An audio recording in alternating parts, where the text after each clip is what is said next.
of cool things that, for me, making that transition in my career from doing traditional advertising, a lot of people at advertising agencies now are embracing VR and embracing its potential, so they'll come up with commercial campaigns that will have both components. They'll have a traditional shoot, and then they'll have this VR thing to go along with it.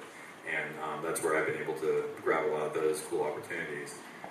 But through that, and through my company, Real Effects, we were part of the VR for Good program, and I was one of the filmmakers that was chosen for the first round, and the film that I had in the festival here was one of those that where I was paired up with the Harmony Project, and you know, kind of took my own approach at something that was a non-traditional way of approaching a charitable piece. You know, I wanted to do something that was more of a visual, really engaging visually, and something that was kind of a fun music video, and let that speak for itself rather than begging for money or, you know, doing the traditional approach. So I wanted to wow the audience with something that was very cool and a cool experience. I think that a lot of times when people approach VR filmmaking, and what I've encountered with a lot of the concepts that I've received is that people always try and take a kind of first-person perspective in it, and they always want, you know, to create the viewer as this person that's standing in this scene. And what I've always tried to do is take all of the fundamentals of traditional filmmaking to where you set up with an establishing shot, you can move to an outside perspective, you don't always have to be in that one person's point of view.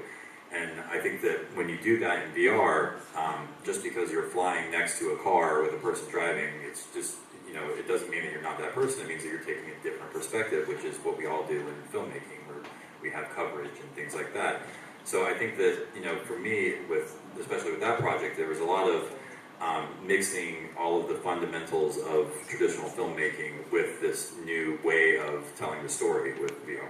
I still do storyboards, but I just kind of pick whatever would be the first thing you see, and then write, and you can look behind you too. Yeah.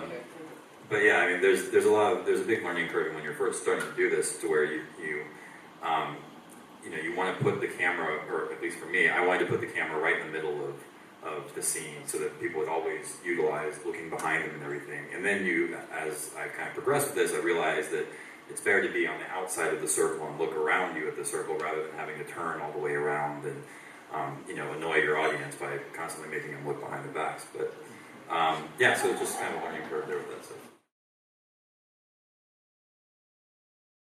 I just finished the project for the National Honey Board, which promotes bee health, and it's called the Hive to Table VR. And so you actually get to take the perspective of a honeybee, and yeah, it's pretty cool.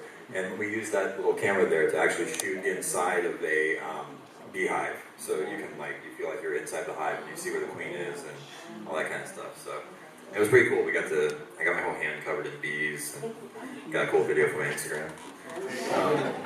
But yeah, that's actually out right now, so you can check that out. It's called Hive to Table VR, and it's for the National Honey Board. We shot the majority of it in Savannah, Georgia, at the Savannah Bee Company's headquarters. So.